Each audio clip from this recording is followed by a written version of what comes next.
Good evening, you're watching Fiji Today on MyTV. I'm Laisia Sakumbo. The Prime Minister Commodore Verenge Bainimarama today officiated at a new rural electrification project in the district of Waindina in the province of Naitasiri. The Waindina District Rural Electrification Project is the biggest rural electrification project ever undertaken in Fiji, and it's certainly a day the community in Waindina will forever long remember. Considered as one of the biggest rural electrification projects ever undertaken in the country, this Waindina project, which costs about $1.8 billion, began construction work in 2007. The project, which covers 14 villages, 7 schools and surrounding settlements, will certainly bring relief to a large portion of the community in the area who have depended mainly on diesel generators and the age-old kerosene lamps for light source and power. But for the many that gathered in this lush countryside, the presence of the head of government to declare the project open was testimonial of the Bainimarama government's commitment to providing better services to both the rural and remote communities. This new project commits government to the People's Charter for Change, Peace and Progress by developing an integrated development structure at all divisional levels where government's planned developments and activities can be expanded further to both rural and remote communities. Now, with electricity available to more rural and remote communities, the onus is on parents to better manage their time and activities to ensure effective use of power available. But the joy of finally enjoying the same amenities and services that urban dwellers do will also improve the livelihoods of the rural and remote dwellers here in Naitasiri. But for the people of the district of Waindina, the assistance by the Bainimarama government is something they will forever remember and cherish. The Minister for Foreign Affairs and International Cooperation, Ratu Inoke Kumbombola, held a bilateral meeting with Papua New Guinea's new Prime Minister, Honorable Peter O'Neill. Minister Kumbombola conveyed Prime Minister Commodore Verenge Bainimarama's congratulations and a well-wish to Prime Minister O'Neill on the latter's appointment as Papua New Guinea's Prime Minister.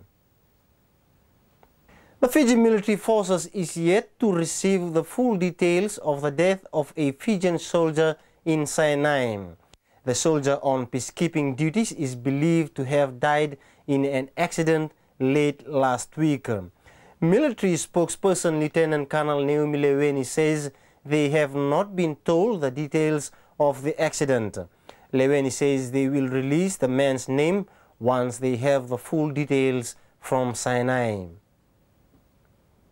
Having the positive attitude and business determination is crucial in any new business venture.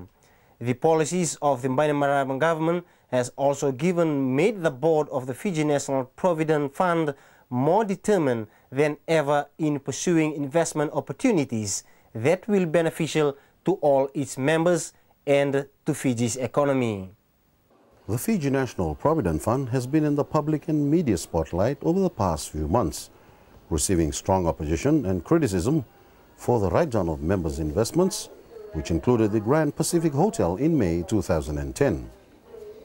But 15 months later, and with renewed confidence by the fund in progressing further its investment objectives, $4 million has been written back on the GPH investment. Fund CEO Mr. Aisake Taito, in addressing the business community at the launch of the new GPH development at Suva's Holiday Inn yesterday, said that the decision taken by the FNPF board last year was done so in the best interest of all its members. The write-back of over $4 million has been achieved by 3 things. One is a direct outcome of the investment rehabilitations that led to the joint venture partnership, an agreement with Lamana and NASFAN PNG. As previously stated, by making tough decisions and right away. Last but not the least, by our government's continued support, including that of the Attorney General and Minister of Tourism. For a major developing Melanesian economy like Papua New Guinea, this new investment partnership between FNPF and the NASFAN and Lamana Group further indicates the confidence by member MSG countries and foreign business entrepreneurs in the Fijian economy, and in particular the policies of the Bainimarama government.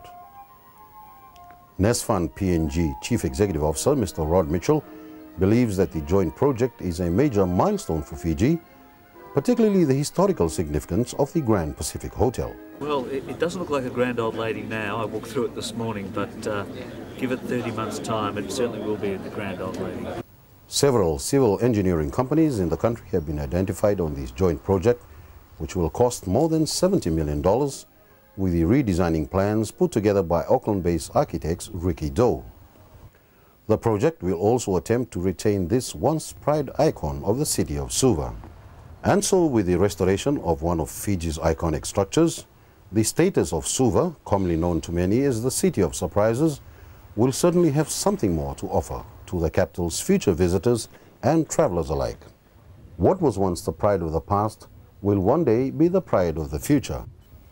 It's certainly an investment worth pursuing, particularly for all of us that rely on the Fiji National Provident Fund as a meaningful source of financial support during our retirement. Police can confirm that an accident happened this afternoon at Nalovo, around 5 kilometers from Nadi town. It is confirmed that the Fiji Times company vehicle FK195, traveling from Singatoka to Nadi with 3 passengers on board, tumbled several times off the road before landing into a ditch. One of the passengers is confirmed dead. The 2 other passengers are admitted at the Nadi hospital. Investigations are underway to determine the cause of the accident. After the break, LTA urges members of the public to report on illegal modification.